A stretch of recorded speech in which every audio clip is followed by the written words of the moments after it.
అండి. ముందుగా మన గౌరవనీయులు మాన్యశ్రీ ముఖ్యమంత్రి నారా చంద్రబాబు నాయుడు గారికి ముందుగా శుభాభినందనలు. అలాగే నేను మస్కులర్ డిస్ట్రోఫీ కండరాల క్షీణతకు సంబంధించినటువంటి వ్యాధిగ్రస్తుణ్ణి.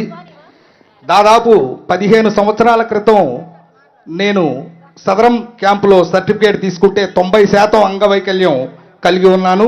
అప్పుడు నేను నడిచేవాడిని. ఇప్పుడు 15 సంవత్సరాల నుంచి వీల్ చైర్కే పరిమితమై మంచంలో ఉంటున్నాను. నాకు మా తల్లిగారు 95 సంవత్సరాలు వయసు. మాకు 2 అన్నలు. ఆమెని అమ్మగారిని ఒక అన్నయ్య, నన్ను ఒక అన్నయ్య చూసుకుంటున్నారు. నాకు గతంలో మీరు గ్రేడ్ 1 పెన్షన్ కింద 3,000 రూపాయల పెన్షన్ ఇచ్చారు 2014లో.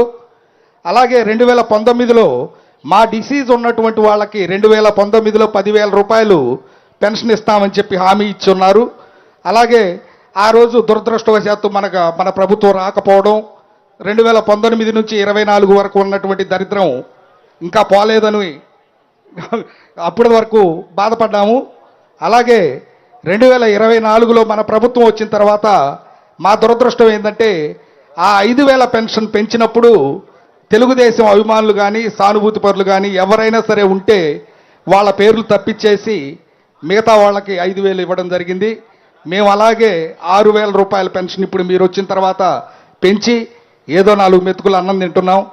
ఏదో మీ దయ వల్ల అన్నీ బాగున్నాయనుకుంటున్నాం. కానీ నాలాంటి వాళ్ళు మస్కులర్ డిస్ట్రోఫీకి ప్రత్యేకంగా వందల్లో ఉన్నారు. మన మండలంలో మన గ్రామంలో ఒక ముగ్గురు మస్కులర్ డిస్ట్రోఫీ పేషెంట్స్ ఉన్నారు. కావున దయచేసి అందరూకి ఈ యొక్క 15,000 రూపాయల పెన్షను, అలాగే బ్యాటరీ ఆపరేటెడ్ వీల్ చైర్స్ ఉన్నాయి. అటువంటిది ఏదైనా సహాయం చేస్తే దాంతో పాటు మేము స్వయంగా ఏదన్నా పని చేసుకొని ఏదో విధంగా బతకడానికి అవకాశం ఉంటుంది. దయచేసి మా అభ్యర్థనని మన్నించి ఈ అవకాశం ఇచ్చినందుకు మీ అందరికీ జన్మతః రుణపడి ఉంటానని కోరుకుంటున్నాను. Thank you.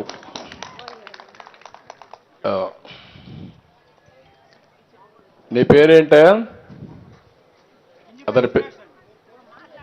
ఆయన పేరు ఆయన పేరు గింజుపల్లి సురేష్ సార్, నాగులుప్పలపాడు గ్రామం సార్. ఈ గ్రామం పక్క గ్రామం సార్. ఓకే. అతనికి దాదాపు 3 అవర్స్ ముందు నుంచి ఎండలోనే కూర్చొని ఉన్నాను. ఓకే ఓకే అమ్మా. Okay, thank you sir. Battery operated vehicle ఇచ్చేయండి. ఇమీడియట్గా తీసుకొని 3 రోజుల్లో డెలివరీ చేయండి దానికి. నేను ముందు ఆ వెహికల్ ఏమంటానయా, పాలసీ ప్రకారం మీకు పెన్షన్ పెట్టే విషయం కూడా చెప్తాను. అవి కూడా మాట్లాడదాం. అందరికీ నమస్కారాలు. మొన్నటి వరకు ఈరోజు 100 రోజులు అయింది నేను 4వసారి ముఖ్యమంత్రి అయ్యి. నేను చాలామంది ముఖ్యమంత్రులు చూశాను, కానీ 19-24 మధ్యలో పరిపాలించిన ముఖ్యమంత్రిని చూస్తే నాకే ఆశ్చర్యం వేస్తుంది. మళ్ళీ అలాంటి వ్యక్తిని చూస్తామని కూడా ఆశ్చర్యం వేస్తుంది. ఒకప్పుడు ఎప్పుడైనా సరే 5 ఏళ్లలో ఈ మాదిరిగా వచ్చి మీతో మాట్లాడా? ఎక్కడన్నా ఫోటోలు చూశారా మీరు? ఎక్కడన్నా కానీ 10 మందితో మాట్లాడి సమస్యల పరిష్కారం చేసిన అలవాటు ఉందా? ముఖ్యమంత్రి వస్తున్నాడంటే నాకే ఆశ్చర్యం వేసేది. ముందు పరదాలు కట్టేసేవాళ్ళు. అక్కడి నుంచి ఆయన ఆకాశంలో తిరిగినా, హెలికాప్టర్లో వచ్చినా కిందన చెట్లన్నీ నరికేసేవాళ్ళు.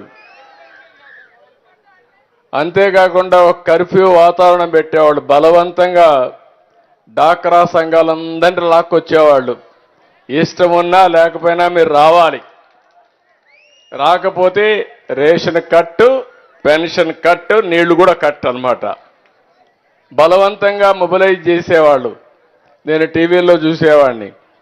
మీరు ఇంటికి పోవాలి, సాయంత్రం అయితే పాలు పిండే పరిస్థితి వస్తుంది, పితికే పరిస్థితి వస్తుంది, వంట చేయాలి. మీరు పోవాలంటే పోనీయకుండా చుట్టూరు కందకాలు వేసేవాళ్ళు. నాకైతే అవన్నీ చూస్తే ఆశ్చర్యం వేస్తుంది. అందుకే అందరూ కలిసి ఆ పార్టీని భూస్థాపితం చేయాలనే పంతం పొంది మొన్న ఎన్నికల్లో చరిత్రలో నేను ఎప్పుడూ చూడలేదు అలాంటి విజయాన్ని సాధించి పెట్టారు. ఈరోజు ఇది ఒక కూటమి ప్రభుత్వం. కూటమి ప్రభుత్వంలో మేము ఒకటే నిర్ణయం చేసుకున్నాం. నేను కానీ మా మిత్రుడు జనసేన అధ్యక్షుడు పవన్ కళ్యాణ్ కానీ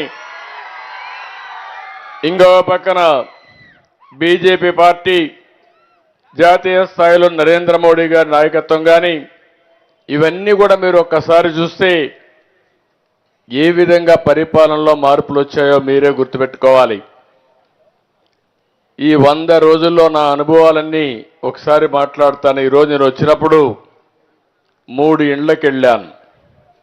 నేను వచ్చింది ఇక్కడికి నేరుగా మీ సమస్యలు తెలుసుకోవాలని, మీతో నేరుగా మాట్లాడాలని, సమస్యల్ని అర్థం చేసుకొని సమస్యలు పరిష్కారం చేయాలనే ఉద్దేశంతో ఇక్కడికి వచ్చాను.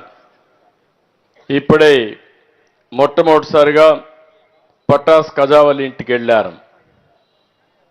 ఆయనకు ఒక తల్లి, అదే మరి ఇంకో పక్కన చూస్తే భార్యతో సహా ఒక కూతురు ఒక కొడుకు. ఆ తల్లికి 4,000 రూపాయలు పింఛన్ ఇస్తున్నాం.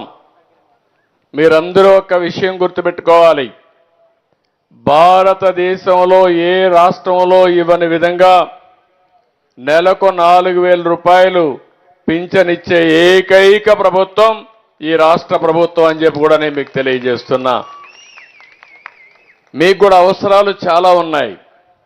ఇప్పుడు ఆ పెద్దమ్మ మాట్లాడింది, ఎంత బాగా మాట్లాడిందంటే, మా వాళ్ళు ఎంబీఏ చేశారు కానీ ఎంసీఏ చేశారు, పిహెచ్డి చేశారు. వాళ్ళిద్దరికంటే బ్రహ్మాండంగా మాట్లాడింది. నిజ జీవితంలో పిహెచ్డి చేసింది ఆవిడ.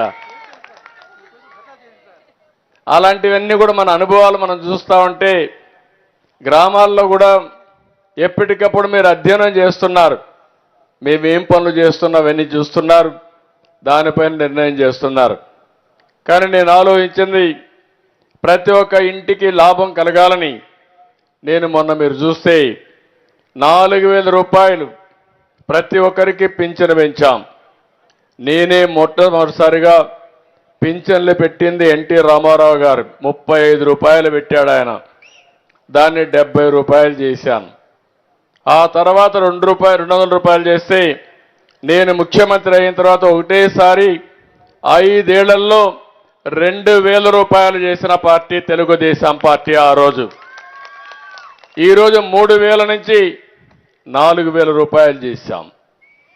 సంవత్సరానికి 35,000 కోట్లు ఖర్చు అవుతుంది. ఈ ఊర్లో కూడా మీరు ఒకసారి చూస్తే చాలా మంది పింఛన్లు వచ్చేవాళ్ళు చూస్తా ఉంటే 395 మందికి పింఛన్లు వస్తున్నాయి. అంటే ఈరోజు మొత్తం 2,488 జనాభా ఉన్నారు. 851 ఇండ్లున్నాయి. కానీ అందులో 2 ఇండ్లకు ఒక ఇంటికి పింఛన్ ఇచ్చే కార్యక్రమానికి శ్రీకారం చుట్టాం. ఇది చాలా అంటే చాలదు. ఇంటింటికి అన్ని ఇవ్వాలనుకున్నాను కానీ ఇంకా రాబోయే రోజుల్లో సంపద సృష్టిస్తే తప్ప ఆదాయాన్ని పెంచే మార్గం లేదు. అందుకని ఒకేసారి మీరు చూశారు, నేను ఒక హామీ ఇచ్చాను. ఏప్రిల్ నుంచి పింఛన్ ఇస్తానని చెప్పాను.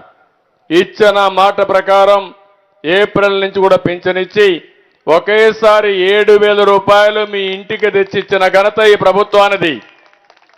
అంతేకాదు, మొన్నైతే మొదటి తారీఖు హాలిడే వస్తే ఉద్యోగస్తులు బాధపడతారని ఒకరోజు ముందే పింఛన్ ఇచ్చాం. అంటే ఒక పట్టుదల పెట్టుకుని, అది కూడా నేను ఒకే మాట చెప్పాను, ప్రతి నెల మొదటి తారీఖున పేదల సేవలో అనే పేరుతో నేను కానీ మా ఎమ్మెల్యేలు కానీ మా అధికార యంత్రాంగం కలెక్టర్ మొదలుకొని అందరూ కూడా ఈ పేదవాళ్ళ ఇండ్లకు రావాలి, మీ కష్టాలు నేరుగా తెలుసుకోవాలి, ఇచ్చే సహాయాన్ని కూడా మేము ఇచ్చినప్పుడు ఉండే తృప్తి, రెండోది మీ కష్టాలు చూసి మీతో కూడా అనుసంధానం అయితే చాలా బాగుంటుందనే ఉద్దేశంతో చేశాం. ఈ ఇంట్లో నేను చూశాను, ఆర్థిక ఇబ్బందులుంటే 10వ తరగతి చదువుకునే అమ్మాయి నిలిచిపోయింది. ఆ అమ్మాయి పట్టుదల